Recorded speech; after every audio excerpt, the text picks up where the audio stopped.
कई जबरदस्त स्टोरी है और मुझे ऐसा लगता है कि students like Bhavesh Yadav remote area है। It is not as if वो आसपास है किसी बड़े शहर के जहाँ पे कोई बड़ी कोचिंग हो। बांसोर इन अलवर, शायद अलवर में भी बहुत बड़े कोचिंग नहीं है, बांसोर में तो होने का सवाल नहीं है। वहाँ पे इन्होंने घर पे बैठ के अन अकेडमी के एजुकेटर से पढ़ाई की, हमारे यहाँ से क्वेश्चन प्रैक्टिस टेस्टिंग की, बेस्ट ऑफ बोथ वर्ल्ड्स मिल गया। स्कोर आ रहा है 628। इनका पिछले साल रैंक था 1,18,000 और इस बार है 288। Exceptional story. मतलब मैं आपको बताता हूँ Bhavesh, the best part about it is बहुत सारे लोग जो इस टाइम पे ड्रॉप कर रहे हैं ना, और जिनकी बहुत बुरी हालत हुई बोर्ड एग्जाम के साथ नीट वगैरह देने में, उनको है ना जेन्युइन होप मिल रहा होगा। 1,18,000 से 288 का रैंक मुमकिन है। आपके सामने भावेश यादव है गाइस, बांसोर अलवर से। Fantastic performance.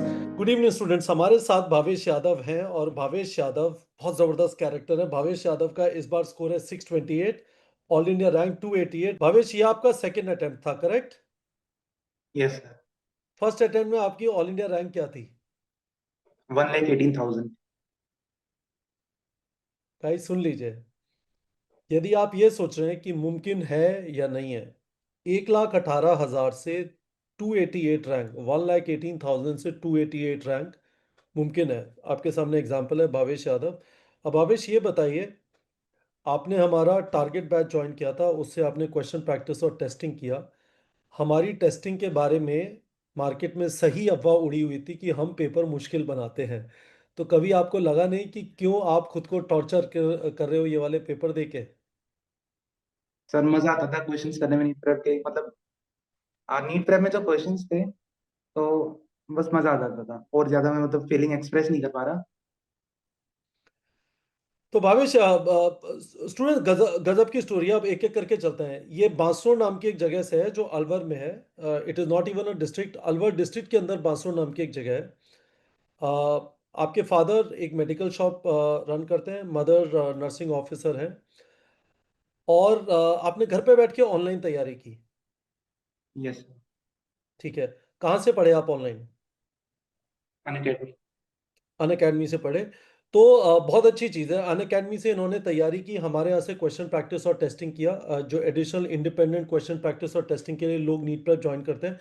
तो नीट प्रेप के बारे में कहाँ से आइडिया है कि नीट प्रेप से भी प्रैक्टिस करनी है? क्योंकि अन अकेडमी में भी आपको क्वेश्चन प्रैक्टिस और टेस्टिंग तो मिलती होगी। Yes sir. सर एक फ्रेंड ने रिकमेंड करा था नीट प्रेप का। तो शुरू में तो मतलब मैं इतना सीरियस नहीं था, मैंने एक बार ट्राई करके देखा था। पर सर फिर धीरे धीरे आदत लग गई नीट प्रेप से ही। मजा आता था क्वेश्चन प्रैक्टिस करने में। ठीक है। तो अनअकैडमी के आपके जो सर हैं, उनके नाम बता दीजिए, उनको भी एक्नॉलेज कर लेते हैं। उनका सिग्निफिकेंट कंट्रीब्यूशन है आपके प्रेपरेशन में। हम लोग क्वेश्चन प्रैक्टिस और टेस्टिंग की तरफ फोकस थे और वो आपको पढ़ाने की तरफ फोकस थे। फिजिक्स में सर का नाम बता दीजिए। सर पीजे सर, प्रतीक जैन सर। प्रतीक जैन सर, ठीक है। केमिस्ट्री में आपके तीन टीचर होंगे, एक ऑर्गेनिक, एक इनऑर्गेनिक और एक फिजिकल के लिए, उनके नाम बता दीजिए। ऑर्गेनिक केमिस्ट्री में Shubhkaran Chaudhary sir. Okay. Physical chemistry में Ajay Kumar Mishra sir. And inorganic chemistry में Ramesh Yadav sir. Very good. अब इसके बाद जुआलॉजी और बॉटनी किसने पढ़ाया? Zoology doctor Amit Gupta sir, and botany Pranav Pundrik sir. All fantastic teachers. मैंने सारे टीचर्स के बारे में सुना है। तो आपने अन अकेडमी से ऑनलाइन पढ़ाई की। अब ये बता दो भवेश, कभी भी ऐसा नहीं लगा कि ऑनलाइन नहीं पढ़ना, ऑनलाइन से पढ़ने में तकलीफ होती है? कोटा चला जाता हूँ, जयपुर चला जाता हूँ, अलवर से तो जयपुर ज़्यादा दूर है नहीं, या अलवर से दिल्ली की तरफ भी आ सकते हो। तो ऑनलाइन क्यों किया, क्लासरूम में क्यों नहीं गए? सर मतलब पेरेंट्स बाहर नहीं भेजना चाहते थे कि बच्चा घर पर रहे, तो बाहर क्योंकि सर खाना भी सी नहीं मिलता, तो तबीयत वबीयत खराब हो जाए। पेरेंट्स नहीं चाहते थे, तो उन्होंने बोला कि घर से ही कर लेना तू। और बीच बीच में लगता तो था, लेकिन सर कि offline coaching, classroom coaching join कर लें। लेकिन सर क्लासरूम कोचिंग में भी कुछ फोन होते होंगे, उनको भी कई बार ऐसा लगता होगा कि ये चीज ऑनलाइन में बेटर हो सकती थी। तो वो तो मतलब दोनों में है थोड़े। दोनों के प्रोज एंड कॉन्स है, बट एक सिग्निफिकेंट प्रॉब्लम जो होता है वो सेल्फ डिसिप्लिन का होता है। आपको सेल्फ डिसिप्लिन का प्रॉब्लम नहीं हुआ ऑनलाइन में, क्योंकि जो डेली कंसिस्टेंसी चाहिए होती है वो क्लासरूम कोचिंग के बहाने इस सेंस में बन जाती है कि आप उठ के एक जगह पे जाते हो तो वो एक स्केड्यूल टाइप बन जाता है क्लासरूम के अंदर। पर ऑनलाइन के अंदर कभी पढ़े कभी नहीं पढ़े, कोई आपका क्या ही कर लेगा। तो वो सब चैलेंजेस नहीं हुए? सर उसमें अगर आप लाइव अटेंड करते हो क्लासेस को, तो उससे थोड़ी बन जाती है कंसिस्टेंसी। मतलब लाइव क्लासेस में टीचर्स के साथ भागते हो आप, उनकी पेस से चलते हो, तो उनमें भी स्केड्यूल बन जाता है क्योंकि एक ही टाइम होता है फिक्स। तो उनमें बन जाती है कंसिस्टेंसी। Very good. ठीक है। तो अब ये बताइए, आप हमारे यहाँ से क्वेश्चन प्रैक्टिस और टेस्टिंग जो करते थे, आपका कई बार टॉपर्स लिस्ट में भी नाम होता था, तो क्या अच्छा लगता था हमारे क्वेश्चन प्रैक्टिस और टेस्टिंग के बारे में?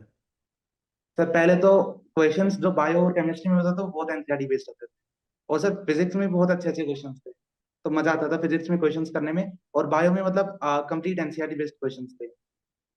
और क्या आप एक्सप्लेनेशन सुनते थे क्वेश्चंस के? क्योंकि मुझे बच्चों से एक जो चिढ़ होती है बहुत ज्यादा, वो ये है, जल्दबाजी में लगे रहते हैं, भागते रहते हैं, जो क्वेश्चन गलत हुआ उसका भी एक्सप्लेनेशन नहीं देखते। तो टेस्ट के अंदर क्वेश्चन प्रैक्टिस करते समय जो क्वेश्चन गलत होता था, रुक के उसका एक्सप्लेनेशन देखते थे, नहीं देखते थे? सर जो क्वेश्चन गलत होते थे उनका तो एक्सप्लेनेशन में देखते ही देखता था, साथ में जो क्वेश्चन मान लो मैंने तो कैसे सही कर दिए उनका भी एक्सप्लेनेशन घर जाके देखता था। और मैंने एक मिस्टेक नोटबुक बना रखी थी, उसमें क्वेश्चन को मैं, एक तो टीचर ने जिस मेथड से बताया, और एक मैं खुद से ट्राई करने की कोशिश करता था कि और मतलब क्या क्या मेथड हो सकते हैं जिनसे इस क्वेश्चन को ट्राई किया जा सके। ठीक है। तो मुझे लगता है कि हमारी टेस्टिंग से हमने एक जो बेनिफिट सारे लोग जिन्होंने हमारे टेस्ट दिए उनको प्रोवाइड किया, वो ये था कि लोगों को एक डिफिकल्ट टेस्ट को अटेम्प्ट करने की आदत बन गई। डिफिकल्ट टेस्ट का मतलब है, आप यदि ऐसे टेस्ट लिख रहे हैं जिसमें आप हर एक क्वेश्चन अटेम्प्ट कर पा रहे हैं, तो आपकी 2025 वाले पेपर की तैयारी नहीं हुई। क्या आपको ऐसे पेपर मिले थे हमारी टेस्ट सीरीज में जिसमें ऐसा लग रहा था कि कस के एक थप्पड़ लगा और फिर लग रहा है यार ये क्या हो गया, ये क्या हो गया? आपका मिनिमम स्कोर क्या आया था हमारे टेस्ट के अंदर? 636। Very good. आपका फाइनल स्कोर 628 है। हमारे पास एक टेस्ट में आपका 636 भी हो। तो 636 वाले पेपर में क्वेश्चन छूटे थे या गलत हुए थे दबा दबा के? सर गलत हुए थे उसमें, और क्वेश्चन हाँ मतलब गलत ही हुए थे, छोटे तो नहीं। ठीक है। तो अब ये बताओ, क्या आप रेडी थे टफ पेपर के लिए या रेडी नहीं थे? सर मतलब नीट के लेवल के हिसाब से जिस तरह से पास्ट ईयर से आ रहा था, तो मतलब रेडी तो था मैं, पर एक्सपेक्टेड नहीं था कि आ ही जाएगा। रेडी था पर एक्सपेक्टेड नहीं प्रिपेयर्ड था था। मैं टफ पेपर के लिए। तो पेपर में बताओ, सबसे पहले आपने बायो से स्टार्ट किया, कितना टाइम लगा बायो में? सर मैं पेपर 2 राउंड्स में करता था, तो बायो का फर्स्ट राउंड मैंने 30 मिनट्स में कर लिया था पूरा। और कितने क्वेश्चन गोले मार दिए थे जो वापस आने का प्लान था? 7 to 8 क्वेश्चन। फिर केमिस्ट्री में? सर केमिस्ट्री में मैंने 45 मिनट्स ली, और उसमें भी 3 4 क्वेश्चन मैंने गोले मार दिए थे कि मैं वापस आके राउंड से 2 में ट्राई करूंगा। तो 30 मिनट और 45 मिनट, 75 मिनट हो गए। 180 मिनट होते हैं तो 105 मिनट बचे हैं। दोनों की फिजिक्स, बायो और केमिस्ट्री की ओएमआर भर दी थी, नहीं भरी थी? नहीं सर, मैं लास्ट में पढ़ता था। तो ओएमआर भी बची हुई है, 20 मिनट का वो कार्यक्रम भी बचा हुआ है, तो टेक्निकली 105 मिनट नहीं है आपके पास, असलियत में 85 मिनट है। अब आप फिजिक्स में घुस गए। फिजिक्स में क्या हुआ? सर फिजिक्स में जैसे जैसे आगे बढ़ते गए तो पता चला कि इस बार का पेपर थोड़ा सा टफ आया है। तो उसमें मैं नॉर्मली तो 50 मिनट्स में कर लेता था, पर इस बार 1 hour 10 minutes और 1 hour 10 minutes के आसपास लगे थे। और उसमें भी कुछ क्वेश्चन मैंने छोड़े हुए थे, जो डिफिकल्ट क्वेश्चंस थे मैंने वो छोड़ दिए थे देखते। कितने छोड़े थे? सर 6 7 तो क्वेश्चंस होंगे ही, तो मैंने छोड़े थे, और फिर मैंने बाद में ट्राई भी नहीं किया। मतलब फिजिक्स में मेरे राउंड 1 में हो जाता था लगभग, उसमें मैं क्वेश्चन छोड़ता नहीं था मॉक टेस्ट में, लेकिन यहाँ पर मेरे को छोड़ने पड़े। यार मैं इस चीज के लिए बहुत ज्यादा खुश हूं कि हमने जो टफ पेपर दिए थे बच्चों को, उससे एक लेवल पे उनको ये तो समझ में आ गया था कि ऐसे पेपर हो सकते हैं जो सारे अटेम्प्टेबल ना हो, और आपको छोड़ने की आदत पड़ जाए। तो दैट इज गुड। तो आपका फाइनली स्कोर कितना है फिजिक्स, केमिस्ट्री और बायो के अंदर? फिजिक्स में 146, बायो में 322, एंड केमिस्ट्री में 160। तो आपके बायो में ज़्यादा कट गए। फिजिक्स और केमिस्ट्री का तो स्कोर बहुत शानदार है। बायो में जिन स्टूडेंट से मैं बात कर रहा हूँ जिनका अच्छा स्कोर आया, उनका स्कोर करीब 340 के आसपास है। आपके 17 18 नंबर यहाँ पे कट गए। हाँ। Yes sir. तो ऐसा क्यों हुआ? सर बायो मेनली में राउंड 2 में ज्यादा सही होते थे मेरे, तो राउंड 2 का टाइम नहीं मिला इतना। आपको वापस आने का टाइम ही नहीं मिला, तो आपने फिजिक्स अटेम्प्ट किया, उसके बाद आपने ओएमआर भरी और फिर वापस आए तो टाइम खत्म हो गया था, तो जल्दी जल्दी में जो मार्क कर सकते थे कर दिया। Yes sir. चलो। भावेश यादव। भावेश यादव, यदि आपको 3 एडवाइस देनी है नीट एस्पिरेंट्स को, आपके एक्सपीरियंस के हिसाब से, तो आप क्या एडवाइस देंगे उन्हें? सर फर्स्ट तो मैं बोलूंगा कंसिस्टेंसी। आपको मतलब 1-2 साल डेली मतलब पढ़ाई करनी पड़ेगी, ये यदि तो आप है। डेली 10 से 12 घंटे नहीं पढ़ सकते तो आपका सिलेक्शन नहीं होगा। Yes sir. और डेली का मतलब डेली, कोई होली, कोई दिवाली, कोई बरसात, कोई गर्मी, कोई सर्दी, कोई न्यू ईयर, कोई बर्थडे, कुछ भी नहीं। डेली का मतलब डेली। Yes definitely. आपने पिछले 1 साल में कोई भी छुट्टी वगैरह ली, कुछ वेकेशन वगैरह लिया, या कुछ भी नहीं? नहीं सर, कुछ भी नहीं दिया। अब लोगे, बहुत अच्छी बात है। सेकंड मैं बोलूंगा कि टेस्टिंग एंड क्वेश्चन प्रैक्टिस, उनसे मतलब वीक एरियाज का पता चलता है और फिर उनका आप फिक्स करो। थर्ड है कि वर्क ऑन योर मिस्टेक्स। तो जो आपको टेस्टिंग और क्वेश्चन प्रैक्टिस से वीक एरिया पता चले, उसके ऊपर आपको मेहनत करनी है। ये नहीं कि वीक एरिया पता चल गए पर आपने उन्हें उसके बाद इग्नोर कर दिया। Yes sir.